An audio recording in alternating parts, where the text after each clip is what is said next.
Back before the 17th century, science was very unknown to the people of this world. Science wasn't known to Earth by any means, and not many people even knew what it truly meant. One man, though, by the name of Naofumi Iwatani in this world was a quote-unquote scientist, but everybody around him began to think that he was some sort of witch doctor. Maybe he had dark magic, maybe he made a pledge to the devil himself. They're not so sure, but even with that said, they would tie him up to the cross and burn him at the stake. That was their goal. They didn't want anybody as dangerous or as possibly as dangerous as this man. They didn't want to deal with him, and frankly, they were going to do away with him. So, one day, Naofumi Iwatani would be grabbed from his home, and everything that he's ever worked for would be stripped from him. Anything he ever thought of, any master plan, any experiment, anything, all of it was gone. While he was being pulled away, he stared at the stake that he was going to be put on, and he began to look around, seeing people staring at him blankly. No facial expressions, no nothing. He looked into their eyes and saw that it felt like they didn't even have a soul. Naofumi looked deeper into those eyes, every single one of them, as they began to glow a yellow color. Naofumi Iwatani would be sent to a world very unknown to him, but he would have a new way of life in this world. Yo, what is good, everybody? It's your boy Golden Falls, Golden What If, whatever you want to call me, and I'm back with a brand new Naofumi What If. What if Naofumi was the legendary Necromancer?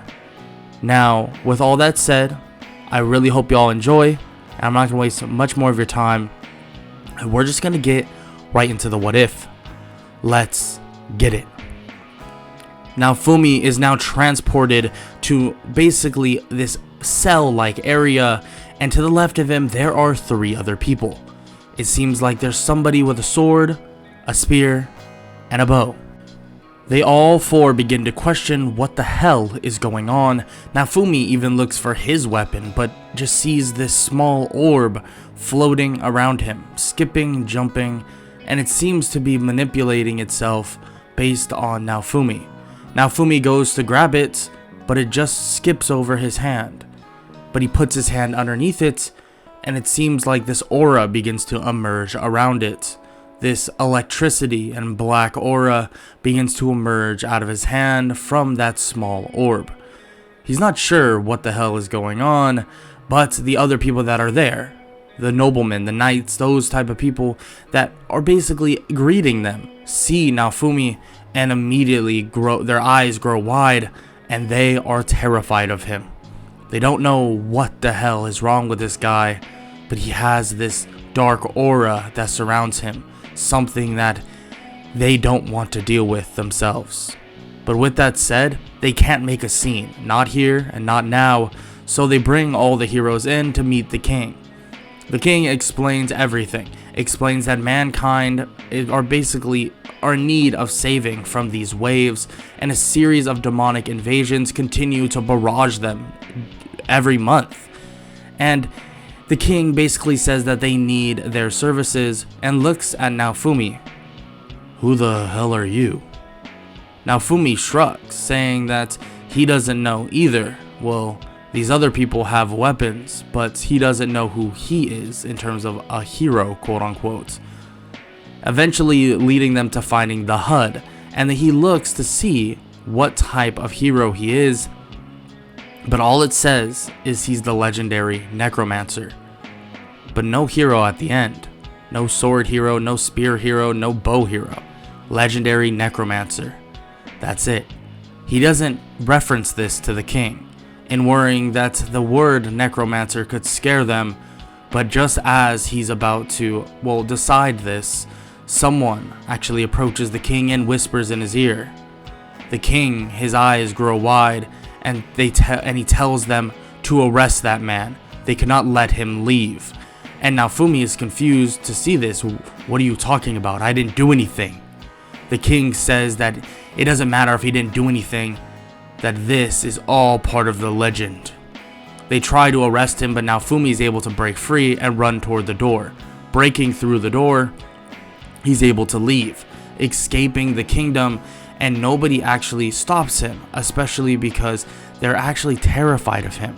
It seems like there's this aura that surrounds Naofumi, this terrifying aura. This aura tells them to stay away, that he's a bad person. Naofumi is now all alone. So quickly how things can turn. He's terrified at this aspect. It's just like his other world. He was being carried to be burned at a stake, at a cross. He's not going to be basically done in like that ever again. He won't be put in that predicament. Never.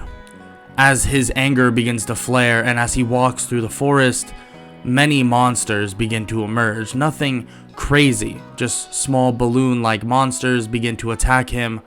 But the orb that is circling around him basically can feel his intent and throws itself through this orange balloon-like monster, killing it instantly. Naofumi is shocked to see this, thinking that his emotions must be lethal to this weapon he has. But just as he begins to think this, everything in his HUD begins to flare up, and the monster he just killed begins to resurrect. Naofumi, all he sees is the spirit. Maybe he's the only one that can see it. He can see it through his HUD menu, but the spirit emerges and just stands near Naofumi, and it begins to merge with the orb that circles him. Naofumi sees exactly what this is. Every kill he gets, it seems like he's able to revive, resurrect anything he so chooses. Now this is something interesting. He walks around with the mindset of death, of killing as many things as possible.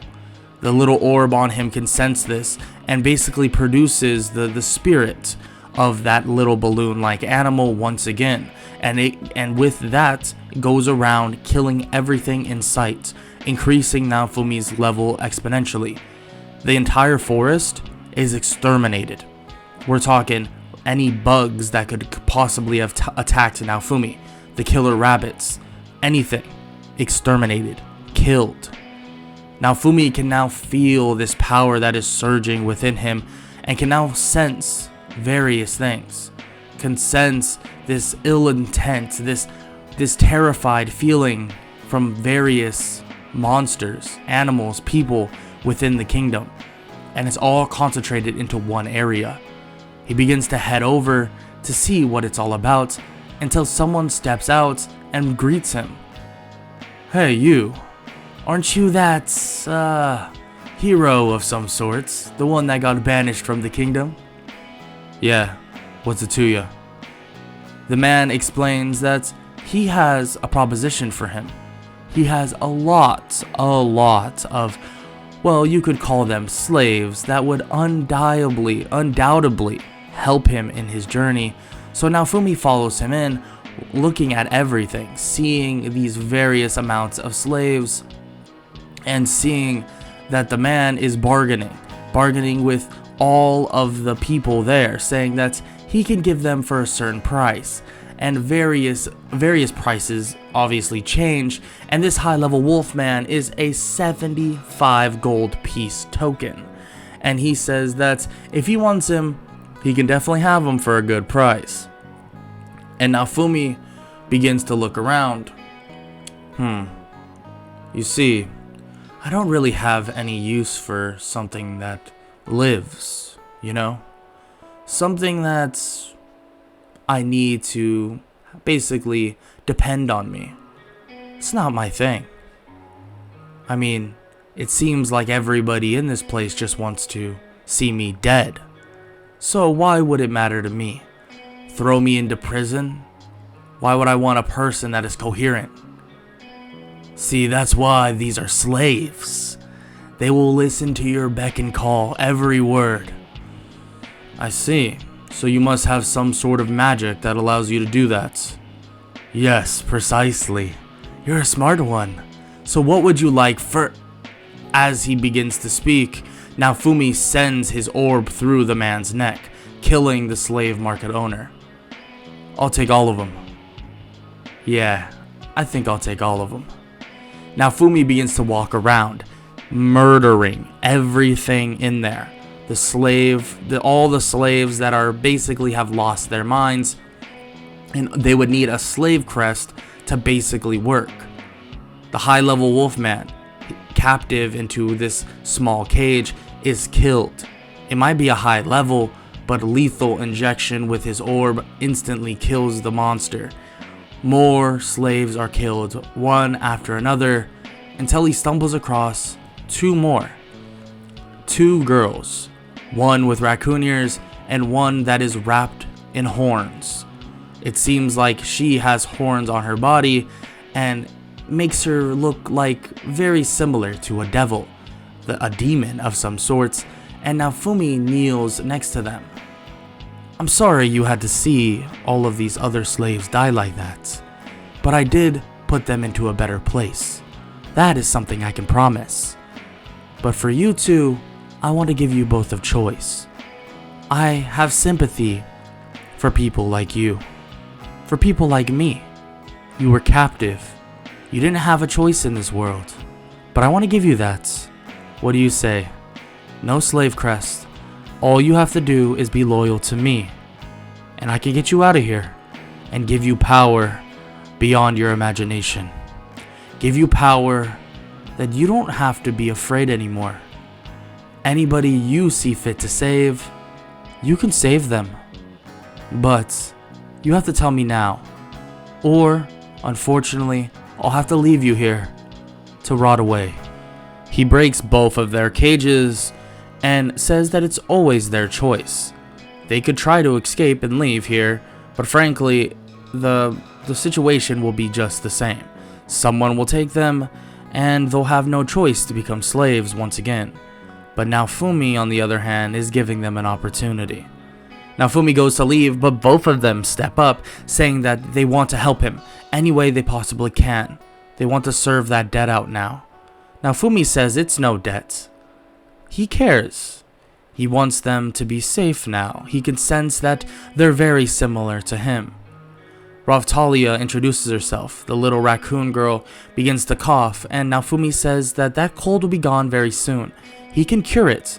He knows very, very, very much in terms of medicines.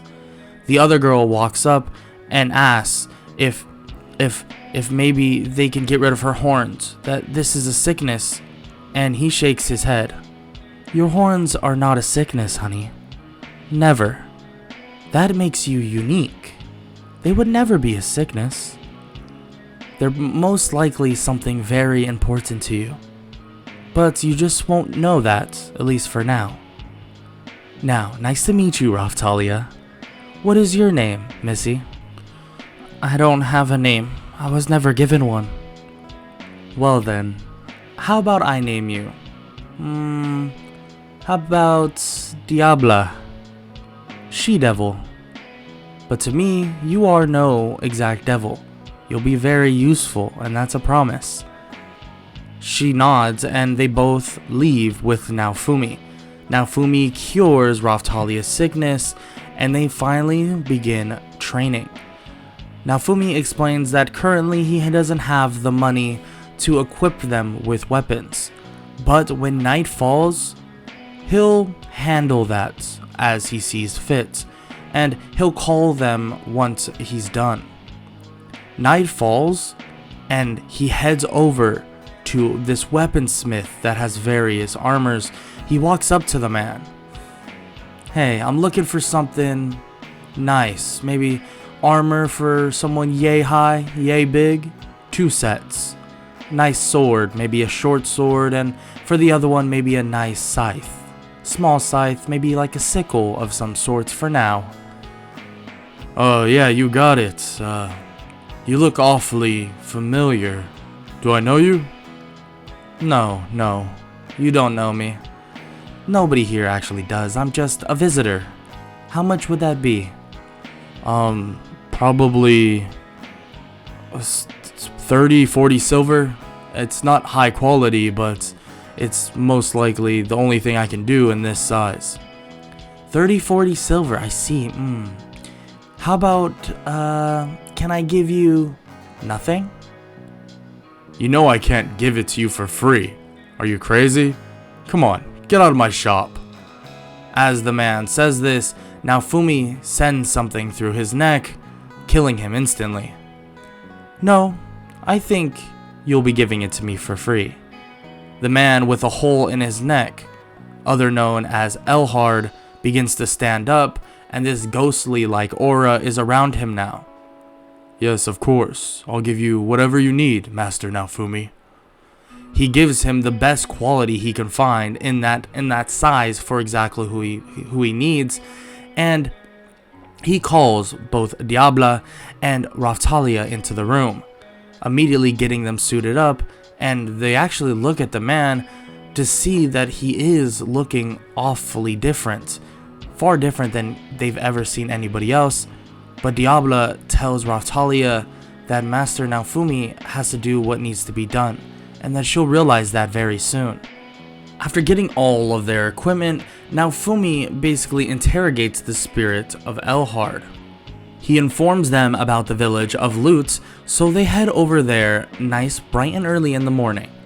When they arrive, they're actually greeted by everybody because they actually don't know who Naofumi necessarily is. They don't really sense that aura that the kingdom was sensing, that bad name that was put onto Naofumi immediately. Naofumi begins to speak with them about getting some extra money, if there's any way to do such a thing.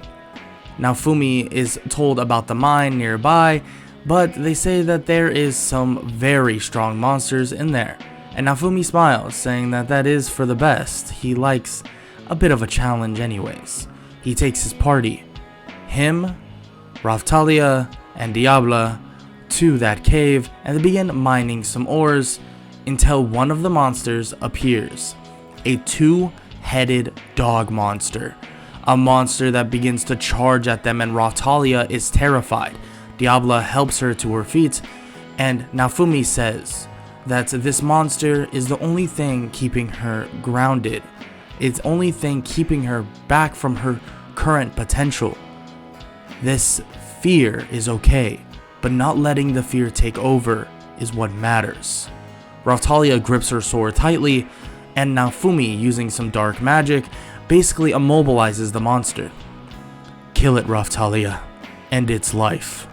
Raftalia charges in, slicing its head off, and Naofumi smiles. Diabla smiles as well, as it seems like their party is definitely coming together. Diabla says that they do need to begin their training more properly, and he says that he loves her enthusiasm. Training is very important if you want to be as strong as possible. But let me ask you, Diabla, why do you care about strength so much? What do you have in mind? Diabla begins to speak, saying that she has some vengeance to take upon people, that the people of Melramark are the reason why she is this way, and the other heroes are the reason why she was in captivity in the first place. Oh, the other heroes, you mean the ones that were summoned before me and the other three idiots? I see. Well, you can always take revenge on me. I am one of the heroes. She shakes her head. She says that the spear, the sword, and the bow are the ones she's worried about. The shield actually did try to help her, but it seems like the shield isn't here this time. So maybe she'll slap him around the next time he gets summoned. And Naofumi loves to sense this, loves to feel this power that is illuminating from this girl, illuminating from Diabla. Naofumi then walks over to Raftalia, patting her on the head, telling her that she did a good job. She hugs Naofumi as Naofumi begins to basically resurrect the two-headed monster. Don't worry, little one. Everything's gonna be alright. A month then passes on, and it's a month of very fruitful training and leveling up. Naofumi, now at a level of about a 35 to maybe even 40, especially because he's been focusing on various other things. He's focusing on killing, summoning, getting as many spirits as possible at his repertoire. But in terms of his other companions, Raphtalia and Diabla, they're sitting at a closer level of 30, being very, very, very strong, and they actually have brand new armor and weapons. They've grown exponentially, so has Raphtalia. Well, both Raphtalia and Diabla have grown into basically women, and Naofumi is confused at this, but it seems like both of their races actually work in very similar ways. When they level up, they grow in size or mature into adulthood. Naofumi gets them both armor that would fit them perfectly, strong enough to tank most hits, but also weapons that would suit them as well. For Raphtalia, a nice katana that would give her the mobility and striking force to slay any monster, and for Diabla, well, a nice scythe. A scythe with the most beautiful metal, a black pristine metal that could slice through someone's skull like butter. Now this is what Naofumi was looking forward to, and now he has two loyal companions without just having souls that would be able to follow him along. He does realize that souls and living beings that trust him are two very different things. So he wants to make sure that these two are loyal to him, and it stays that way. With no fear basically at all anymore, Naofumi and his party head to the Dragon Hourglass to see how much time is until the next wave, but they're actually approached by three people, and those three people are the other heroes. Diabla's fist clenches and she's about to pull out her scythe and attack, but Naofumi puts a hand on her head. No worries, please calm down. Diabla calms down and puts the weapon away as Raphtalia was about to draw the weapon as well. They both have heard about these three, and frankly, from the stories Raphtalia has heard from Diabla, she does not like these people. Motoyasu tries to walk up and flirt with them, but immediately Diabla kicks him in the chest, kicking him away, saying not to get near her, or else. They ask Naofumi what they've been teaching her, but Naofumi raises his hands. I haven't been doing anything of the sort. All I've taught her is how to survive, and maybe she thinks you're a threat to her survival, Mr. Motoyasu. Motoyasu takes major offense to this, but Naofumi says that he won't be here long. He doesn't really care about these other people, he just needs to see how long until the wave is, and since it says 24 hours, he'll be taking his leave. So Naofumi literally just heads out right after knowing this, and both Raphtalia and Diabla want to actually kill these people right now, but Naofumi explains that it's something that they can't do at the moment. Naofumi is strong and maybe they could kill them, but it wouldn't be beneficial to them. Not right now. But in the near future, if they still feel that way, then sure, why not? Loot Village is then the next place Naofumi goes to. They're gonna hold down fort there the best they possibly can, and this will actually benefit him greatly. The fact that he is currently in basically high regards with Loot Village, and the fact that he's going to protect them is something they will see very high on their priority list in terms of a person like him.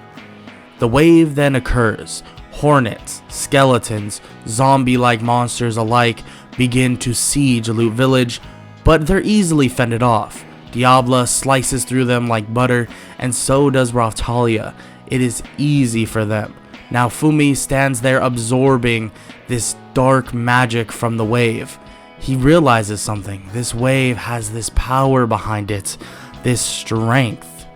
He feels it. It's as if he can feel the souls, everything dead through the wave.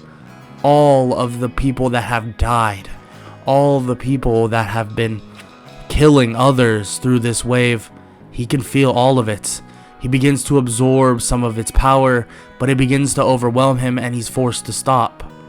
He looks to see how strong he is, and his level has skyrocketed. It seems like these waves are a gateway for him. These waves are a way for him to gain strength.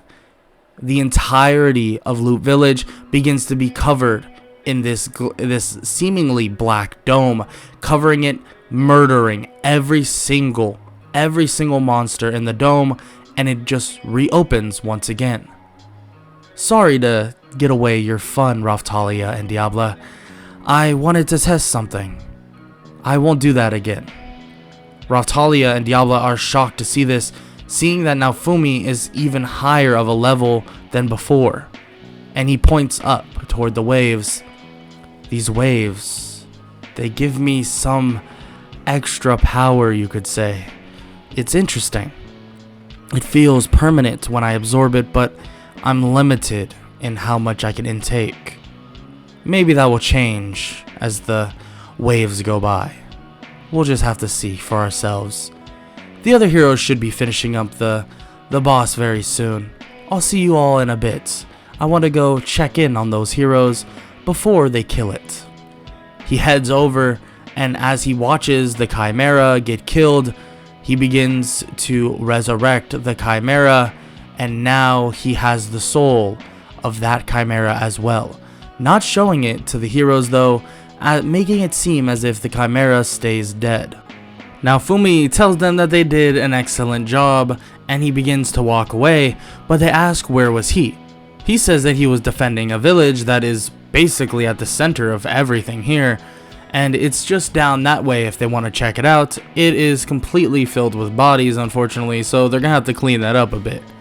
And they're shocked to see this and hear this, and for the fact that Naofumi, of all people, someone that seems so dark and uncaring, actually saved a village, or the village of Loot. That's kind of weird. But they don't question it. They check it out and actually see that he did. It's kind of confusing to them, but they don't question it any further than that. The heroes are then treated to a state dinner, besides Naofumi. Naofumi is not invited, and frankly, there is an order that if they see him on the premises at all, that he will be arrested, and that they don't want him around by any means. Naofumi doesn't really care. Frankly, he doesn't want to deal with any of these state dinners or whatever. He can get food on his own, and he can get some good food from Loot Village. They actually offer some decent grub, so it doesn't really matter to him. It also doesn't really matter to Raftalia and also Diabla, but Diabla does want the chance to smack up the heroes whenever possible. Obviously, Naofumi tells her that that's not going to exactly come immediately. She's only at a certain level at the moment, and yes, she is very powerful, but there's no guarantee she would be able to take them out or even hurt them sufficiently. And she nods, and they begin saying that they're going to start leveling up once again. They head over back to Elhard though, sneaking in at night, getting upgrades to their weaponry the best they possibly can, and Naofumi realizes that he's actually at a hulking level of 50 already.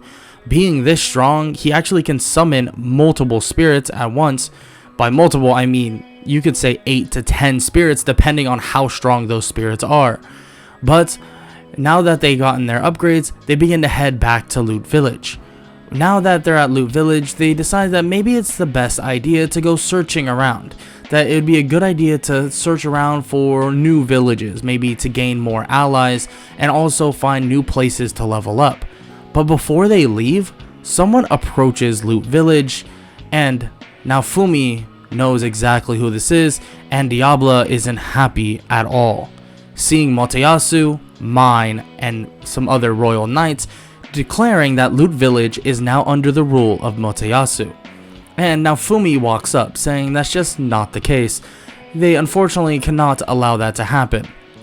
Naofumi begins to tell him that Loot Village, especially under the taxes they're speaking of, it would be horrible for the people that live there, and they wouldn't even be able to sufficiently survive. And they say that is not their problem, but Naofumi says that it definitely is their problem. Naofumi begins to lift his hand, and a giant two-headed dog monster arrives out of the ground. It's this spirit-like form covered in a black mist, and it begins walking over toward the people in front of him, including obviously Motoyasu, Mine, and the royal knights. he tells them once again, "You cannot be here. Leave now, or else." Naofumi tells them over and over to leave, and that there will be consequences if they choose not to. And as he says this, a shadow from the queen actually does arrive, giving Mine something. And it seems like Mine gets frustrated and feels that this isn't even worth their time, leaving immediately after that. Naofumi is shocked to see this, thinking that the paper must have been something very important. But he's not going to worry about that, at least not at the moment, and he tells the Loot Village that he's going to leave some spirits here. Not to be afraid, they're not going to hurt them, but he's going to leave a couple here, basically around, and if anybody is actually in trouble, all they must do is call for help, and some things will show up to help them. They thank Naofumi and promise not to be afraid of these so-called spirits, that Naofumi may be on the darker side of things, but he's definitely a good hero. Naofumi smiles and says that he wouldn't necessarily call himself a hero, just an ally to being in the right position, you could say. But with all that said and done, they leave Loot Village in search of anything else they possibly can, using the spirit of the two-headed dog to pull around a wagon. And while they're in this wagon, they come across a wealthy trader. It seems like this trader needs help being escorted to his next location, but just as they help him out, it seems like a bunch of bandits try to attack, but immediately Naofumi tells Diabla to go take their heads. Diabla steps out, and so does Raphtalia. He tells Raphtalia that she doesn't need to be in this fight, that he knows that she doesn't necessarily enjoy killing very much, but Raphtalia shakes her head and says that this is important to her, that she needs to be able to live up to her own decree for Naofumi. So they both go out and completely cut up the bodies of those people, all of the bandits, now dead. The trader is kind of scared, but at the same time, Naofumi puts his hand on his shoulder, and says that he has nothing to worry about. He's not in danger as long as he helps him, and Naofumi will help him as well. And he nods, saying that of course, he can introduce Naofumi to new skills, new contacts, help him be a trader as well, make substantial amounts of money. And Naofumi, of course, says he's down to hear that, and he'd love for that to happen. Naofumi during this time begins to learn more and more about trading, new contacts, and actually gets a warrant to this mine quarry of some sorts.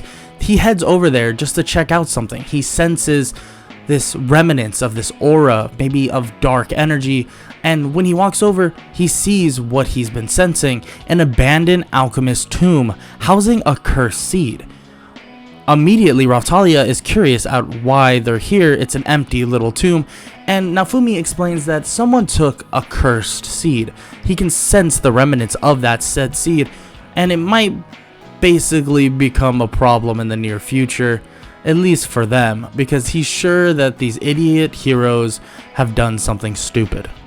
Raphtalia and Diabla can blatantly be seen like they have a bad facial expression, that these heroes, these so-called heroes, keep effing up. They keep messing up all the time, it seems. And Naofumi has been right about all the times, well, they have been careless so far, and they're going to see that very soon, in which the trader gives them something. It gives them the means of taking this herbicide to a nearby village, in which they do just that. But when they arrive, they see the monstrous plant that Naofumi was expecting. When they arrive in the village, they actually begin to explain that the spear hero Motoyasu actually ended their local famine, quote unquote. But then it sprouted a plant that came alive and began to attack the villagers without a care in the world. Naofumi says that he basically expected this and that he can handle it, for them to not worry. And they say, how is he going to handle it? And he says that he's in touch with this side of life, this killer side of life. He likes this magic. He can sense it from a mile away. And he knew where to go immediately right when he was given this herbicide. So they head down to the monstrous plant, and Naofumi begins to reach out his hands as the monsters scream in pain. These plant-like monsters are being obliterated from the inside out. Naofumi, using this dark magic that he has obtained from this world, And it all stems from his hatred, his want to actually be in control of now his new destiny. Naofumi begins to actually take control over these monstrous plants and then make it so that they more or less genetically change immediately, reverting back to what it once was into normal plants and leaving it so that these people of the village can actually use it for food. He explains what he did and says that he's going to leave a couple spirits here so to make sure that they can be monitored. He basically uplifts 2 of these plant-like monster spirits and says that these plant-like monster spirits are just as he says. They're spirits. They won't hurt them, and if anything occurs that is, it makes them in trouble, they'll be there to protect them. And they say that they are in a huge debt to Naofumi, giving him as much stuff as possible, saying that they are truly grateful. It's no problem, really. Trust me, I'm here to help the best I possibly can. Naofumi leaves. And when he leaves, he actually hears of another package, and this package will be a lot simpler. Him, Diabla, and Rautalia head to this nearby hot spring to basically just drop off merchandise, in which they just stay overnight to take a nice rest. Naofumi does say that taking a rest is a very important part of all of their journeys, so that they don't want to overwork themselves to the point where they're inefficient. But with that done, they then learn of a mysterious disease, a disease spreading through a village because of a dead dragon. This is a perfect sight for Naofumi. He can't help to hold back his smile, especially when he arrives at the village, hearing that it was because of one of the heroes, and that is why the dragon is still rotting. Naofumi hears this and looks at Rautalia and also Diabla, seeing in their face that they have more hatred for those heroes, more and more as they go. He thinks that the more fuck-ups that these people do, it'd be perfect for him. He'll take control and everybody will be at his side compared to theirs. He may not be, at least, well versed in terms of Melremark. They might not like him very much in the kingdom, but everywhere else, they'll love Naofumi. They'll think that he is the proper hero, that he will be accepted everywhere else but there. And that is where the plan will truly begin. They head up the mountain to find this dragon that is dead, and Naofumi promises that it's really not a problem, that he'll handle everything. And when he walks up, the zombie dragon begins to come back to life, but Naofumi puts his hand out, and immediately the dragon's rage calms and hones toward Naofumi, and it walks toward Naofumi and bows. Naofumi puts his hand on the dragon's head, and the spirit begins to emerge from the dragon. The dragon's body falls limp, no longer a zombie dragon, but now in a complete and utter spirit form. A spirit form that is so powerful that it even slightly surprises Naofumi. Whoa, now this is even better than I expected. Naofumi basically rubs the nose of the dragon, well, the spirit dragon, and then proceeds to clean up the body and take it away. The spirit dragon is then absorbed into Naofumi's slight orb that hovers and continues to hover around him, and he tells the spirit dragon that he'll be able to have some fun very soon, and that's a promise. The spirit dragon's rage for the killing of the sword hero is boiling over within Naofumi, and Naofumi knows that every single one of these heroes will soon fall to him. His party now at a level of 40 each, Diabla and Rautalia being at level 40, and him being at about a level of 60 because of the XP he gets from absorbing various monsters and then killing things on the way, frankly. And it seems like any trouble that happens in other villages, those spirits that he leaves there finishes the job for them, so anything that comes about that is dangerous gets him XP as well, as long as the spirits are strong enough to kill those things that invade. Nothing crazy, of course. He gets a couple experience points here and there, but it's like passive experience points. Anytime Loot Village is attacked by a small monster, it's killed instantly. it's like this XP farm of some sorts. But Naofumi doesn't really take that into account until later, especially when he begins to actually meet more and more villages. That's his goal. He wants to meet as many as possible and get them under his wing, and sort of in a way. He has 3 currently at the moment, and even the hot spring has asked for his protection, so he has more or less like 4 places that have spirits spread upon everywhere. Yes, they are weaker spirits, but these spirits are strong enough, far strong enough to kill the run-of-the-mill monster that may come in. But on their way back to the capital, in hopes of getting their class upgrades, actually they see some little girl, and Diabla runs out and begins to ask her what she's doing out here all on her own. And she says to Diabla that she's actually just befriending Filolios and that she's kind of lost and she needs someone to take her back to the capital if possible. And Diabla says that to give her her hand and that they will definitely take her back to the capital. She brings her over and asks Naofumi if they can do so, and Naofumi smiles and says, "Of course. I didn't know you had a soft spot, Diabla." Diabla kind of looks away, kind of embarrassed, but she does say that it's just a little girl, and if she needs help, they should help her. Of course, I agree. Couldn't have agreed more. So they take her back to the capital, but when they arrive, Motoyasu is there and begins to attack Naofumi. Easily, Naofumi dodges and slaps away his spear to basically close different distances and make sure that he doesn't get hit at all. You know, Mr. Motoyasu, you might want to stop trying to hit me. Motoyasu keeps trying and says that he knows that he's enslaving those 2 girls, but they show that they don't even have slave crests on. He says that Mind says that he basically has this dark magic that is controlling them, and he says he definitely has dark magic, but he definitely does not have the ability to control them. They have their own free will, and they're just here to get their class upgrades, and they'll be on their way. And Motoyasu doesn't believe this at all, but it stopped relatively quickly when Melty shouts at them to basically that's enough, explaining that she personally is royalty, the second princess, heir apparent to the throne, and that her sister Malty and her toxic personality is the reason why she isn't that heir apparent. And Naofumi says that she is full of surprises.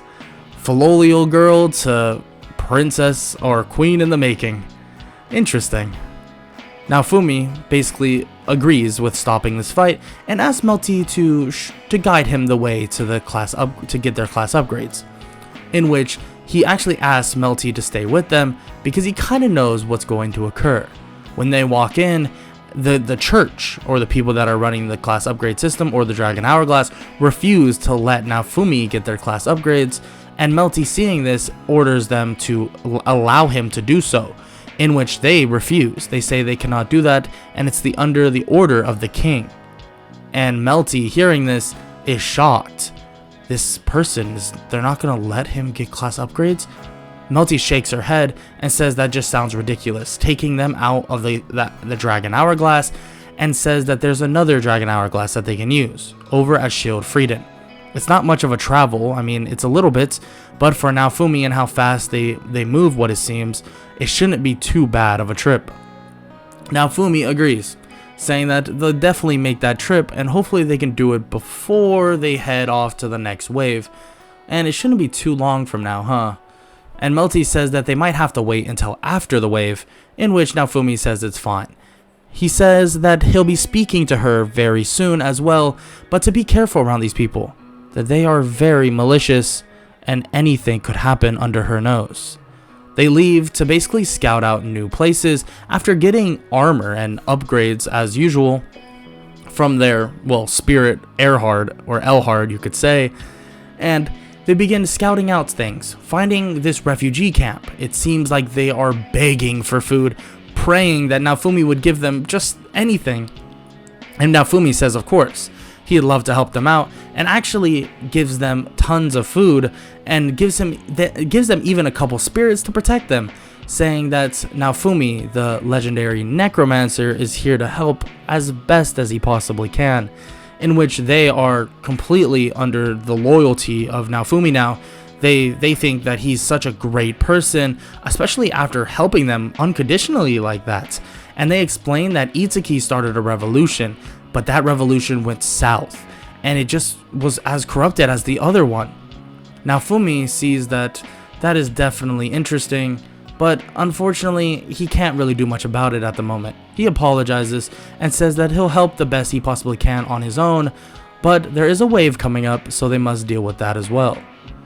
Naofumi then heads to see actually Ren and Itsuki, and they begin to accuse him of stealing their money, but he explains to them that they never did their job properly, and maybe next time they do that and they'll get their money.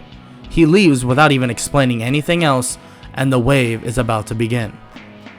Now at Loot Village, it is a pretty simple task to basically destroy anything that comes in a near sight of Loot Village. Any monsters during this wave, it's just a wash. Now Fumi and his party basically obliterate anything, and on top of this, any other places that have monsters are getting destroyed by the spirits that are in different villages.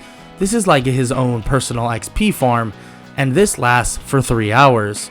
He's surprised that it's taking this long, especially because the other heroes should have had this already handled, but it seems like that's just not the case. So he decides to head over with his party, Diabla and Raftalia, and when they arrive, they see that they are struggling with the Dutchman. But he smiles that this is perfect for him, and he immediately reveals the Soul Eater, and then even the second one, but now he has complete control over them. These Soul Eaters are now at his whim. He smashes the Soul Eaters together, basically killing each other, but now he has the spirits of the Soul Eaters. And the wave though, it's not over. Well, I guess I'll take this time to get some more energy. Now Fumi raises his hand and begins to absorb some from the wave, but just as he does this, two of these light beams of energy, it seems, comes barreling at Naofumi. It's another person. Another monster? No, it's actually someone else. The real enemy of the wave. Glass, a woman wearing a black kimono, wielding two twin-bladed war fans. The true enemy of the wave has now arrived. Glass easily defeats the other three, but Naofumi says that she might as well take her leave now, that this matchup is not very favorable for her. And she says that that's just not the case, as he begins to summon the spirits of the Soul Eaters behind her and begins to basically sap her of her SP, and immediately she falls weaker and weaker. I told you, you look very interesting, don't get me wrong, but I can't let you live, especially if you've come to kill me. These other three, I don't really care about too much. I'm not gonna lie to you, but I do care about my own life, my party's lives, and I would rather not be dead with the spirits I've been conjoining and more or less joining up together with me. And well, Glass is shocked. This isn't supposed to be real. How is this person even alive? She can sense something, but it's all spirits, everything, and everybody behind him is just spirits. She sees that there's only two people that are actually currently living, and that is Raftalia and Diabla, but the rest of these spirits behind him, this giant dragon, that two-headed dog, everything, it's all spirits. How many dead bodies does this guy have? How many people has he killed? I haven't killed that many people. I mean, mostly monsters. I mean, some people have died, but that's really not my fault, I guess. Frankly, if they start something with me, they have to die. It's just kind of my thing. And Glass is actually terrified. She's out of her league at this point, lacking the power to even strike back. Maybe she would have been able to overwhelm him if he didn't get the drop on her with Soul Eaters and basically getting rid of her SP. But now that she's in that situation, she can't do anything about it. So she's forced to leave into the wave. Well, that was easier than I thought. Sorry that you guys didn't get to fight, Raftalia and Diabla. They both bow and say that it is completely fine. that it was really impressive what he just did, that he was able to just defeat her just like that. She was so strong. Yeah, definitely a powerful woman, I would say. Definitely a powerful woman. And as he leaves with Raphtalia and Diabla, it seems like the other heroes are questioning how the hell he just did that. And he says that it's really none of their business. And if the king wants to know, well, tell him that he can bow down to me and renounce me or announce me as the new king, and then maybe I'll tell him. He leaves, and there's multiple orders for Naofumi's, well, basically arrest, or for him to be brought in to where the king is, but Naofumi doesn't care. Naofumi's not going over there, and frankly, he doesn't really mind. He's just gonna go to Shield Frieden, get their class upgrades, and get everything handled he needs to get handled, because frankly, this idea of other countries, now that is something to actually take an interest in. So he begins to head off to actually Shield Frieden, but he's actually stopped by someone, stopped by Melty, and Naofumi can sense this ill intent. He thinks that it's coming from Melty initially, but it's not. It's coming from the knights, actually right behind her, and they go to actually kill Melty, but he grabs her and basically puts his hand out in front of the weapon, completely shattering the weapon into nothingness. You know, it's unfortunate. You really tried to frame me for murder of the princess. I would never kill a princess. Well, depends on which one we're talking about. But with that said, you all won't be going home alive. You might as well get your affairs in check for the next 5 seconds. Naofumi then watches as Raphtalia and Diabla charge in, slicing the knees and every bad pressure point possible, getting them all to the ground, as Naofumi goes over there and begins devouring their souls. See, you're not even worth me summoning in a soul state or a spirit state. I might as well just take the power from it. He absorbs all of this magic, or through magic, he absorbs all of their souls, and he's gotten a little bit stronger. They're not very strong in the first place, maybe a level or 2 from them, and that's about it. He walks over to Melty and gives her an option. She can go back to the kingdom and most likely die. They're trying to assassinate her, and it's pretty obvious. Or she can come with them, and they'll go to Shield Frieden, and she will guaranteed be safe. And she says that of course she doesn't want to just die, she doesn't want to be assassinated. And Naofumi says that here's the condition though. These people, Melty, that are part of the kingdom, the church, they're not so good. Frankly, I'm going to have to exterminate them very soon. And your father, or the king, I'm not so sure about the queen, I've never met her. But these people are not good people.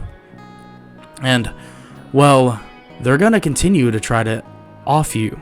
And frankly, that doesn't sound very family-like to me.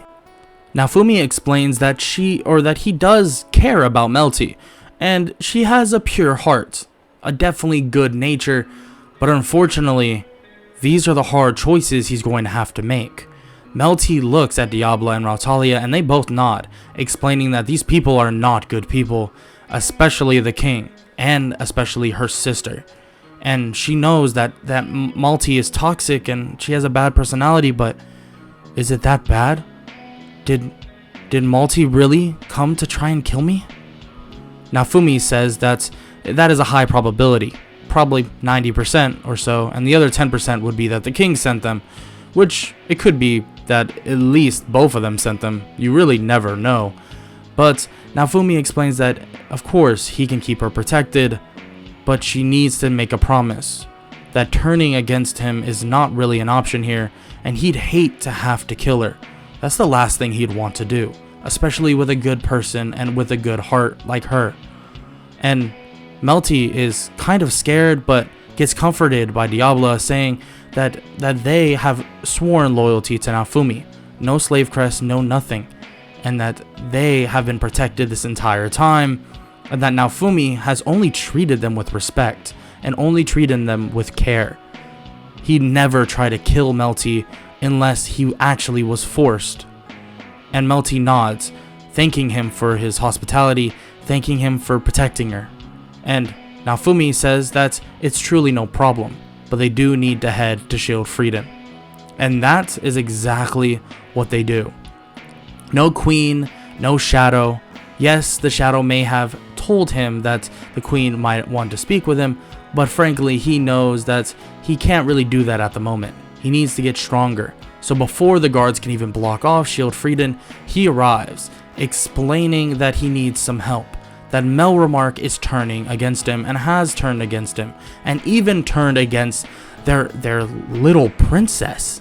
And hearing this, Shield Freedom, frankly not a fan of Melromark in the first place, just like, well, Siltveld in a way, they say that they'll help Naofumi the best they possibly can, getting them their class upgrades, and everything begins to open up for Naofumi. They shake hands with some noblemen of Shield Freedom, and he explains that he has some issues with Melromark, and once he handles them, that they're not going to have to worry about their greed, their tyranny, or anything like that ever again. They ask how could they help without starting a war within themselves, and he says that there's no way that they can really help. Supplying him with decent money or something like that would be definitely helpful, but he's not going to ask much of that. He just wants their loyalty. That's it. If everything goes bad for him, which it won't, and he promises that, he wants a place to stay, a place to go to, and a place to protect. Because frankly, that's what he's doing right now. And Shield Freedom, the people, the noblemen there, say that sounds like a win-win for them. And he says that is what the business is about. He wants to give them a win-win. And he says that once he can take over Melromark, once he has everything neutralized, well then Shield Freedom will be safe, especially from those tyrannical rulers, and Naofumi can help them out any way he possibly can. He even leaves a couple spirits there, saying that these will roam Shield Freedom and help them in any ways possible in terms of protecting them. And maybe if you're nice to the spirits, they can help you while moving or anything like that. And they nod in thanks, and he says that he should be thanking them. He needed these class upgrades. Now his two partners can be extremely powerful. Before they leave though, Shield Freedom, or the people there, begin to inform him that these waves are occurring in other places, other countries and all of that. And Naofumi, and his eyes grow wide, and he says, "Oh, interesting. Okay. I'm gonna be able to protect you all for now. Maybe that's it. I'm gonna leave some extra spirits than I even expected initially. But if you need more help, you can always give me a ding. You just talk to one of the spirits and I can hear you, see you, all of that. These spirits are a connection of me. So if you need to speak with me, you can speak to one of the spirits." So Naofumi tells them this and leaves, and says that he'll speak with the other countries very soon, but they may need to get on better terms. He's heard that Shield Freedom and Siltveld are not the best of friends. They nod, and Naofumi heads off once again. But when he leaves, he begins to hear something. Hears something odd. It feels like someone is calling to him. He hears through this odd voice that this Filolial Queen is calling to him, and one appears in front. Her name is Victoria. She explains that she wants to speak with Naofumi and wants to speak with him now. So she transports them to the Filolial Sanctuary, and they begin speaking. And she begins to question his motives, his methods, and he says that he is doing what needs to be done.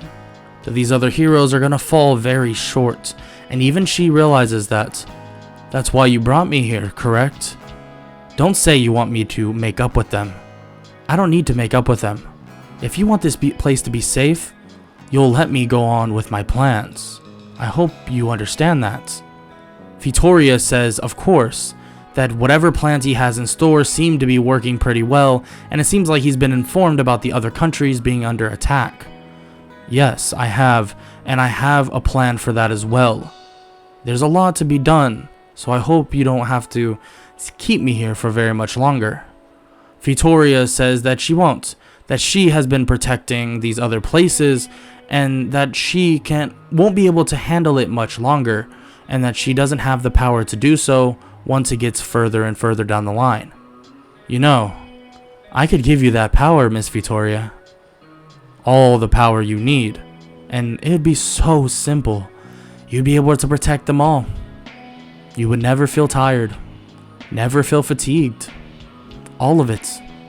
And Vittoria says that she doesn't understand. It's okay that you don't understand. You don't necessarily have to.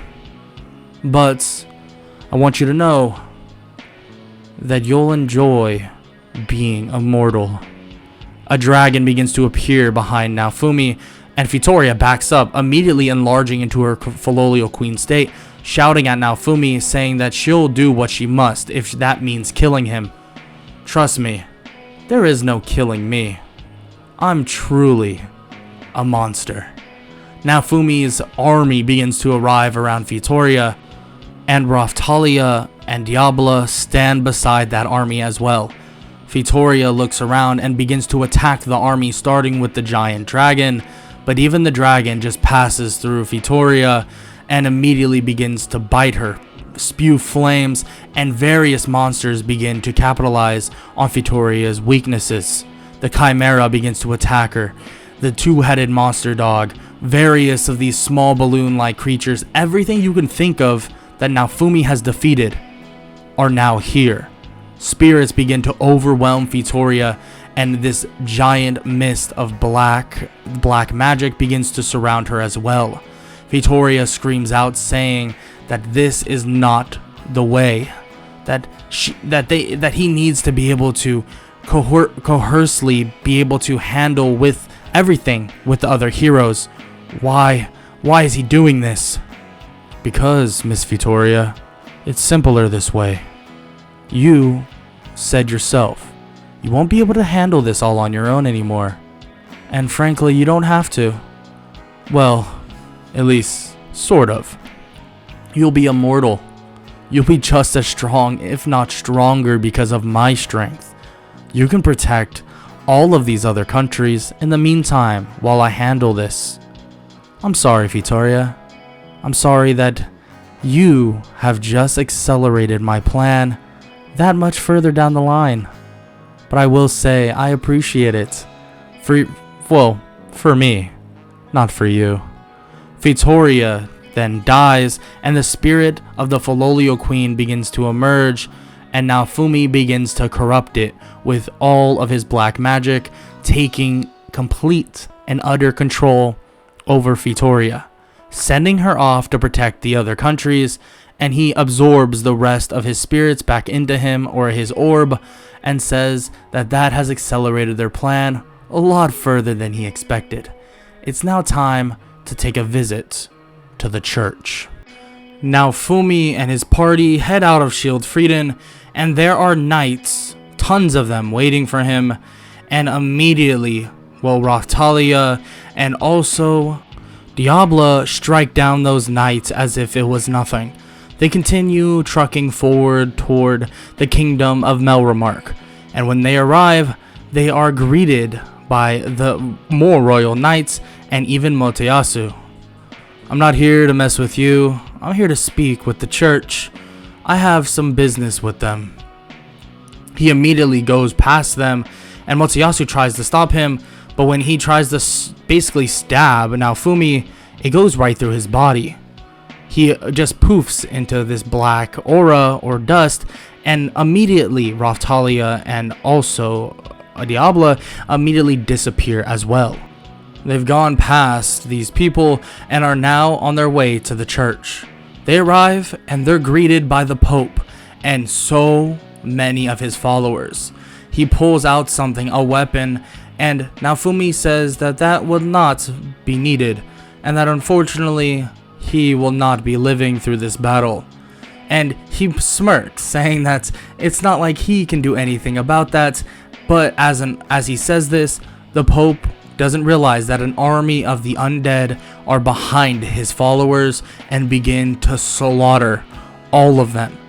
Every single one of the magic users that the Pope has to power his weapon are now killed off, destroyed, murdered, and now are part of Naofumi's army, are now enforcing the power within Naofumi. He walks toward the Pope, grabbing the replica weapon, this weapon that is basically all 4 of the legendary weapons combined, taking that from him and looking at it. Now this is powerful, but imagine if I had infinite power based on your own followers. What the hell are you talking about? How are you going to get infinite power from my followers? Turn around. The Pope turns to see that all of his followers are now controlled spirits, and they begin using their magic to enforce the weapon. It begins to activate, and Naofumi basically just stabs him through the chest with it. It's unfortunate, really. You really thought your plan was going to work before mine. You thought corruption would help you enough. Well, Mr. Pope, what you don't understand is that I am corruption. I am the embodiment of it. If you think that you can out-corrupt me, well, you could say another thing coming. And unfortunately, I'll be taking all of your followers. Well, I guess it's fortunate for me. I'll see you in hell, Mr. Pope. The Pope dies right then and there, and Naofumi proceeds to leave with now all of the followers. We're talking thousands of people, thousands of souls now getting absorbed into his orb, and now he has the power of all of these magic users that can enhance his own strength. He doesn't even want to use this weapon. It's honestly awful. The fact that it's a combination of the spear, the bow, the sword, and the shield. Come on. He doesn't even need it. Not for what he's doing, but as usual, he likes having things to be assured, guaranteed, and make sure everything goes his way. He walks out to find Motoyasu and find the other 2 heroes as well. They tell him to stop this, that what he's doing isn't right, but he says that the Pope and the church have gone corrupt. And his little girlfriend over there, or Motoyasu's little girlfriend, even knew about it. It seems like she is just so lost in this game, it's ridiculous.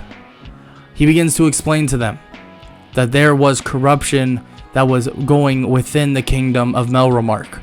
He just stopped it. Now I'll give you a chance. You can join me now, or, and I won't say this lightly by any means, or you can all die here, and I'll use your power how I see fit. What would you like in this instance? Self-control, or immortality? Naofumi smirks toward the other 3 heroes as they get ready to fight Naofumi, but an army immediately surrounds them. I told you, make your choice, but do it quick, because at the snap of my fingers, everything will die.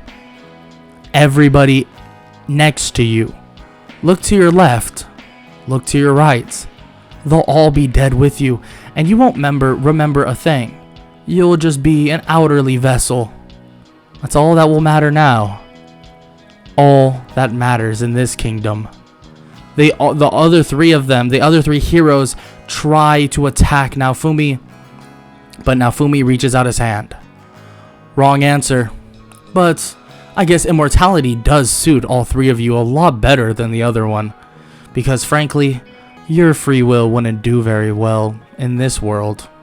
Naofumi begins to beat them down. His level is overwhelming, his power is as well, and he has an army of people powering him. On top of that, he has a giant dragon basically summoned to kill Ren specifically. Ren begins to get chewed up, destroyed, beat down. The dragon smirks. The spirit of this dragon is happy to see this, and the promises that Naofumi made, they're all correct. He completely devours Ren, killing him, and Ren's spirit gets absorbed into Naofumi's orb. And Naofumi points toward the other 2. Hey, Mr. Dragon, if you don't mind, please, do the honors.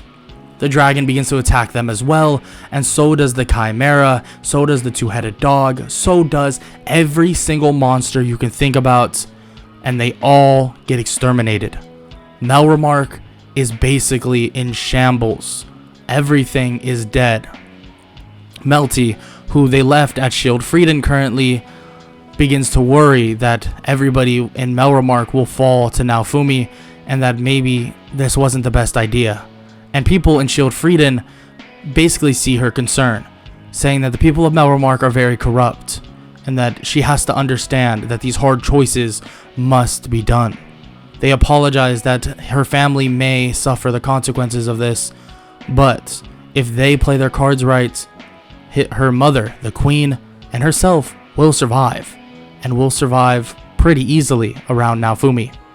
She nods, realizing that they're kind of correct about this. They do need to be careful, because if Naofumi sees that, well, they're not fit for this kingdom, maybe he'll get rid of them.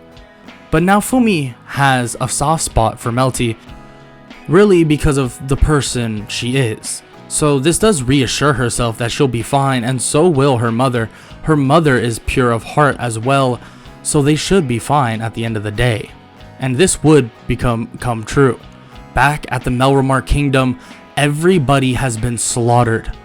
People there, anybody that you can think of, have been killed and are now practically minions, just like Elhard, sitting at their stations in wait to help Naofumi in his effort to save this world.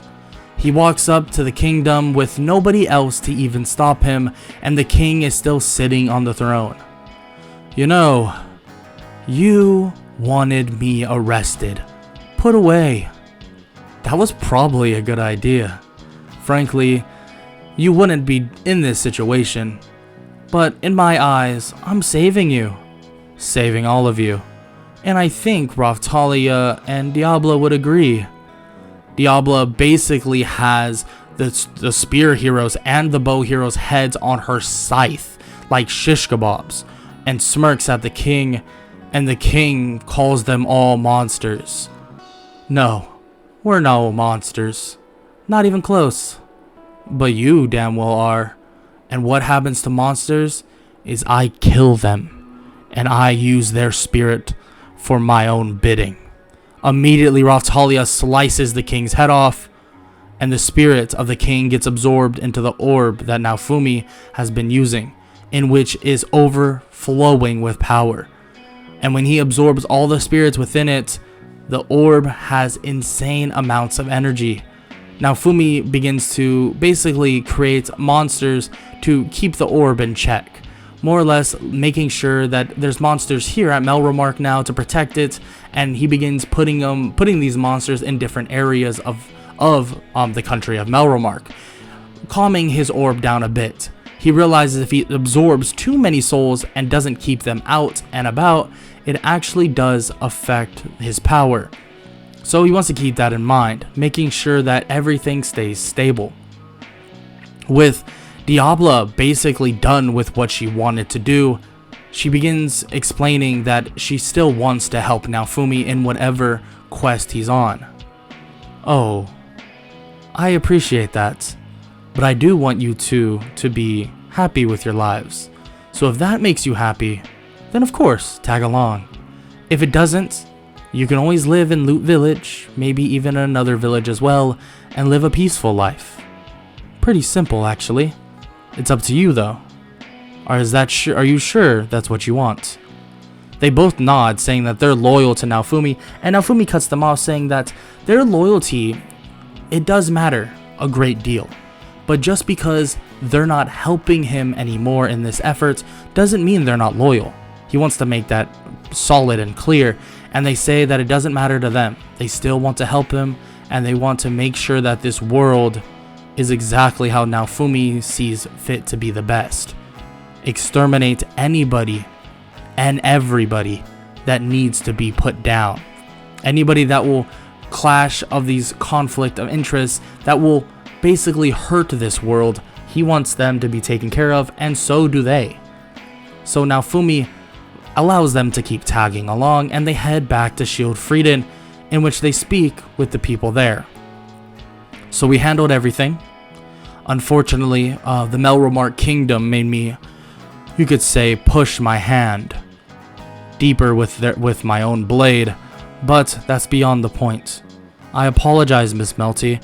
I had to kill off your sister and the king, or your father. I heard the queen is a very special lady. I will not touch her because she means so much to you, but these people needed to go for the greater good. I sincerely apologize for your loss.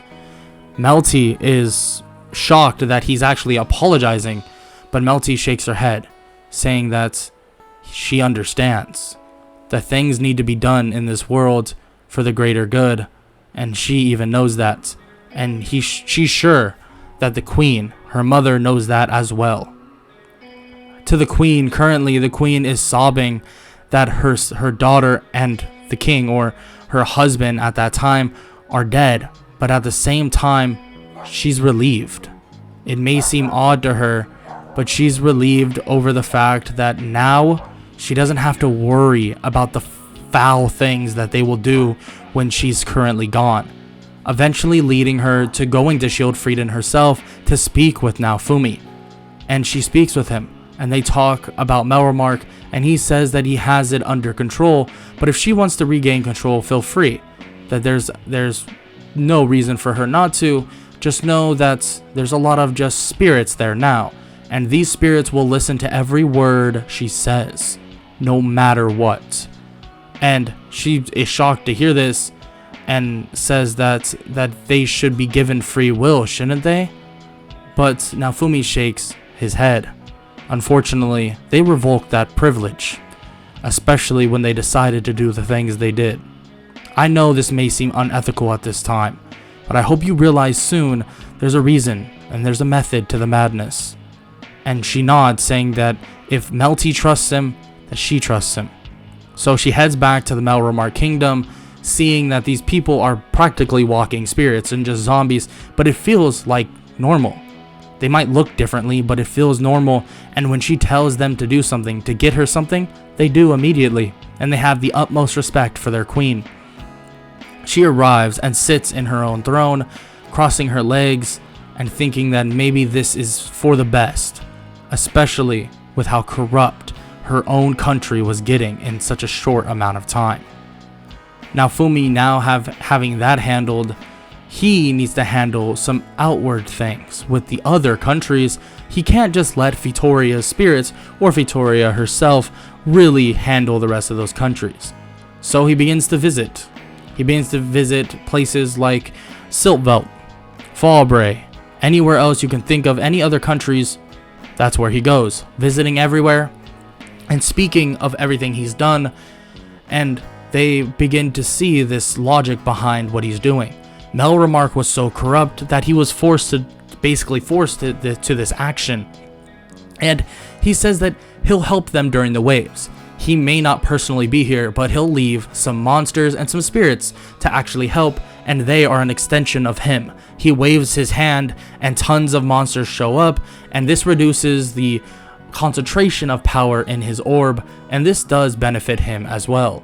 He says that these spirits will help them dire needs, and he'll definitely scatter a couple to other minor villages and hopes that they can be able to defend the best they possibly can. And he actually does surprise them with something. Siltveld, he leaves one hero, and it's the spear hero. I heard you don't like him very much, so don't get me wrong, I don't like him either. But he's a spirit, someone that is completely under the control. Watch, tell him to slap himself. Okay, slap yourself, spear hero. The spear hero slaps himself, and of course he's a spirit, so it's not like he has much of a reaction, but they kind of smirk at this. You're serious? We have complete control over him. Yes, as long as the request doesn't get too outlandish, you'll have complete control over him. Keep that in mind. So they leave, and they leave Siltveld, and they do the same thing with various other countries, and they give them one hero to support them. But Naofumi will protect anywhere else that he possibly can. Any other country. Now he has, you could say, Vitoria in one country, Ren in another. He has Motoyasu and Seltvelt and Itsuki and Fallbray. And then for himself, he'll take care of Schilfrieden and also Melromark, with the help of a multitude of spirits scattered throughout the entire world. He'll be able to help everybody, well, vicariously through his spirits. It seems like this legendary Necromancer thing works for him perfectly. Later, he does meet up with the Queen, and they begin speaking about everything that's going on and how to handle most of the, well, business things and everything to do with royalty and all of that. She does say that it would be proper to have a king, in which Naofumi asks if she's offering that job to him, and she says that is correct. And he says, of course, that he'd act as the king, but frankly, it's not like they have a choice in terms of a person they rule. So she doesn't even need to be in the castle much. If she wants to speak with other countries, feel free to leave, speak with them, do whatever you want. You have even more freedom than you've ever had, Miss Queen of Melromark. And she is actually surprised to hear this, but realizes that is true, that she's not really ruling over people anymore. It's not like they can argue, they only will listen no matter what. Now Fumi is then told about, you could say, the Kalmira archipelago, that there is a way for him to level up even more, and he says that the only benefit from that is actually just leveling up his party members, so he'll go to that. No reason not to, so he goes over using his giant spirit dragon. They fly over and they plan to basically level up his party members the most they possibly can, so maybe they can even get a further class upgrade to continue their leveling process. But when they continue and begin training, they gain even more monsters and even more spirits. Now Fumi is an excited man. The more places he visits, the more monsters he can actually use in terms of his necromancer abilities, in terms of using these spirits for his own gain. And frankly, this world is just untapped potential. But something does occur. Rautalia, Diabla, and him are hanging out on the beach, carefree in the world, but as they are, the wave begins to start. They're confused. Why is there a wave happening here?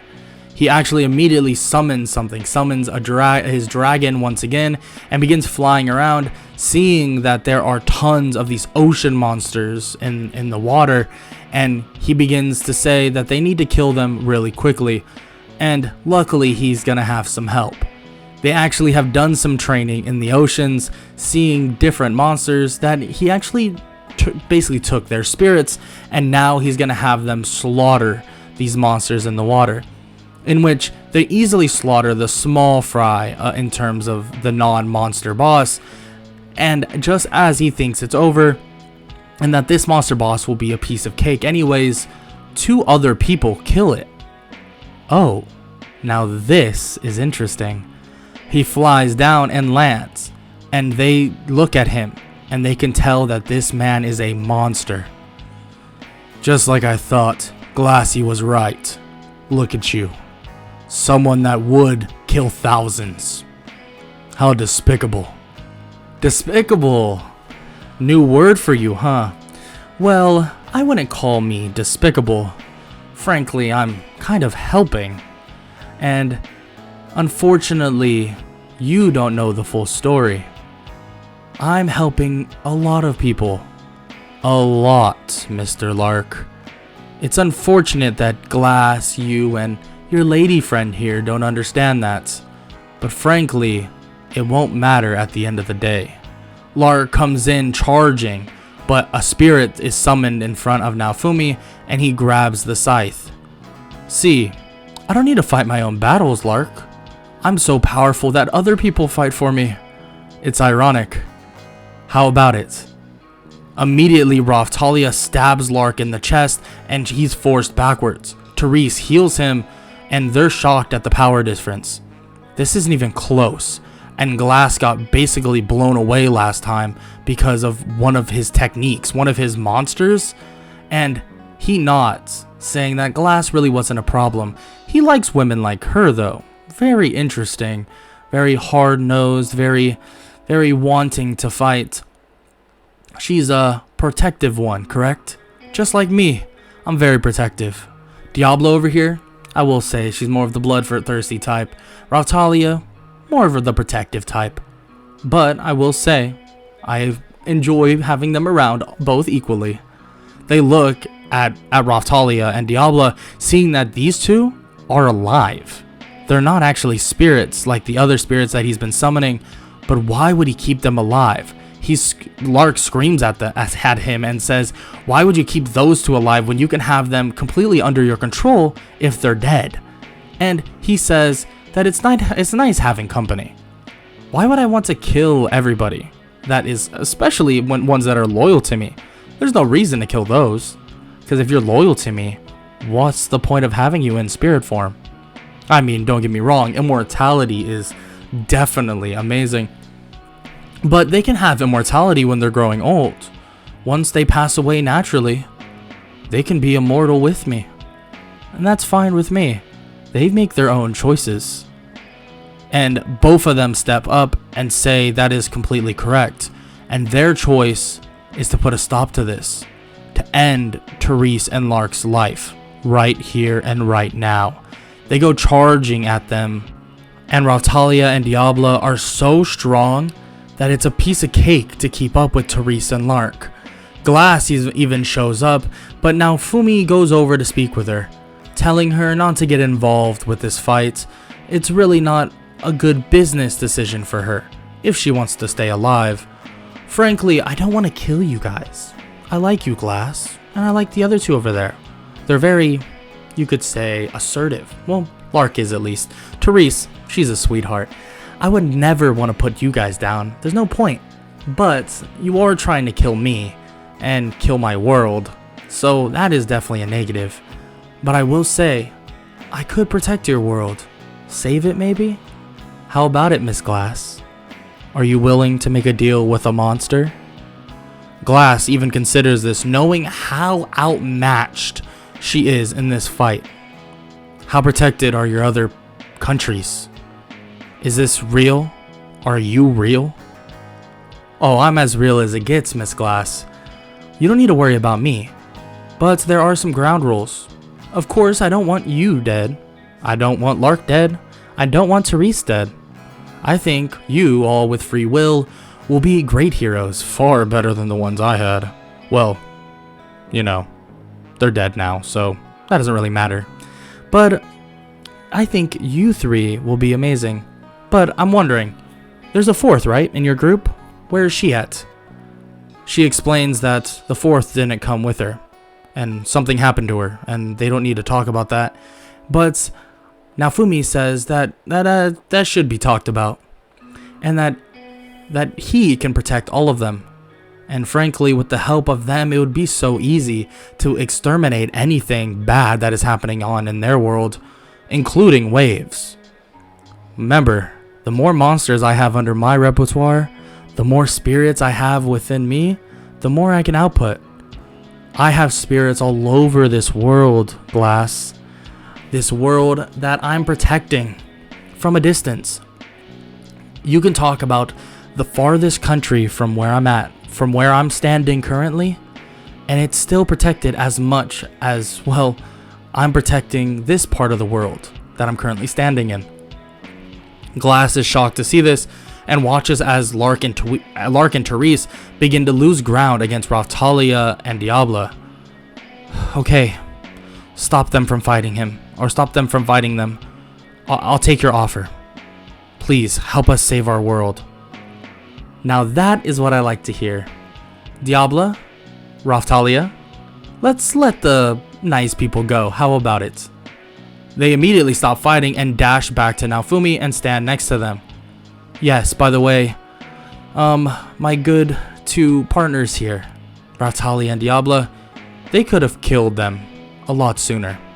But out of respect for you and out of want to help your own world, I made sure that they held back.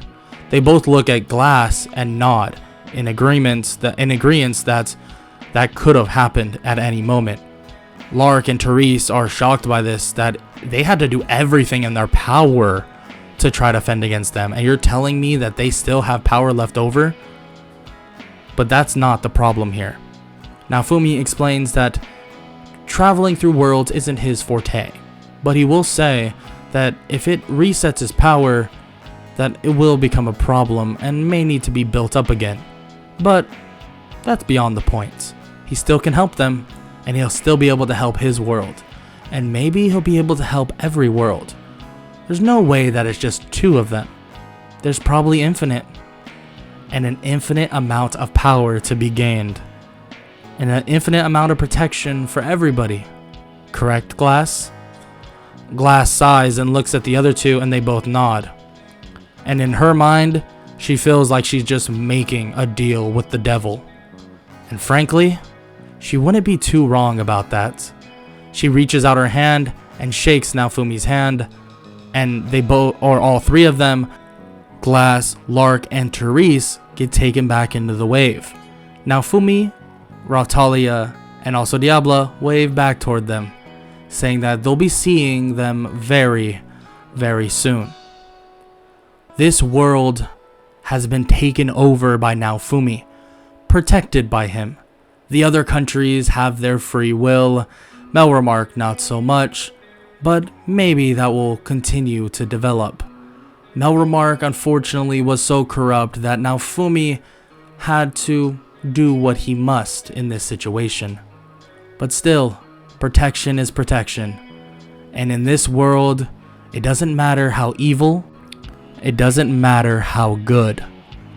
Power protects all, and power conquers all as well. But will Naofumi be able to help the other worlds? Will he gain even more power from every world he steps foot in? Well, you're gonna have to find out in another story, because that's not for a story for today. If you enjoyed What If Naofumi Was the Legendary Necromancer, make sure to leave a like, sub, and comment down below any suggestions for future what ifs. This was far different than any one I've ever done. Definitely a bit darker than any of them I've had on my series or in a series for a while. But yeah, I hope you all enjoyed. If you did, leave a like, sub, comment down below, all that good stuff on the road to 20,000 subs. And yeah, that's about it. I hope all y'all have an amazing day. Later. I don't wanna waste what's left.